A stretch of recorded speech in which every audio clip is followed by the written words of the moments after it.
ನಮಸ್ಕಾರ. ನಾನು K R ಹಾಸ್ಪಿಟ್ಲಲ್ಲಿ 5 ಸೆಕ್ಷನಲ್ಲಿ ಓಟಿನಲ್ಲಿದ್ದೀನಿ. ಹೊರಗಡೆಯಲ್ಲಿ ಇಲ್ಲಿ ನಾನು ಕ್ಯಾಟ್ರಾಕ್ಟ್ ಆಪ್ರೇಷನ್ ಮಾಡಿಸ್ಕೊತಾ ಇದ್ದೀನಿ. ಸರ್ಕಾರ ನಮಗೋಸ್ಕರ ಇದೆಲ್ಲ ಅನುಕೂಲಗಳು ಮಾಡಿಕೊಟ್ಟಿದೆ. ನಾವು ಇಲ್ಲಿ ಉಪಯೋಗಿಸ್ಕೊಳ್ಬೇಕು. ದುಡ್ಡುಗೋಸ್ಕರ ಮಾಡೋ ಅಂಥ ಕಡೆಗೆ ಹೋಗೋದನ್ನು ನಾವು ಆದಷ್ಟು ಅವಾಯ್ಡ್ ಮಾಡಬೇಕು. ತಿಳುವಳಿಕೆ ಇರೋವಂಥವರು ಎಲ್ಲರೂ ಇಲ್ಲಿ ಮಾಡಿಸ್ಕೊಂಡ್ರೆ ಇದ್ರಿಗೂ ಧೈರ್ಯ ಬರುತ್ತೆ. ಇಲ್ಲಿ ಬಂದವ್ರದ್ದೇನು ಎಲ್ಲರಿಗೂ ಕಣ್ಣೇನು ಹೋಗ್ಬಿಟ್ಟಿಲ್ಲ, ಎಲ್ಲರಿಗೂ ಚೆನ್ನಾಗಿದೆ. ನಾನು ಡಾಕ್ಟರ್ ಮನೋನ್ಮಣಿ ಅಂದ್ಬಿಟ್ಟು ನಾನು ಮೊದಲೇ ಕ್ಯಾಂಪೆಲ್ಲ ಮಾಡ್ತಾಯಿದ್ದೆ. ಒಂದು 10 ವರ್ಷ ಸೀನಿಯರ್ ಸಿಟಿಸನ್ಸ್ಗೆ ಕ್ಯಾಂಪ್ ಮಾಡಿದ್ದೆ. ಯಾರಿಗೂ ಏನೂ ತೊಂದರೆ ಆಗಿಲ್ಲ ಇಲ್ಲೆಲ್ಲ ಮಾಡಿಸ್ಬಿಟ್ಟು.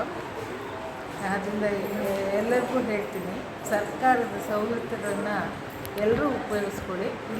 ಇಲ್ಲೇ ಹೆಚ್ಚು ಅನುಕೂಲ ಆಗುತ್ತೆ ಅಂತ ನನಗೆ ಅನಿಸುತ್ತೆ. ನಮಸ್ಕಾರ.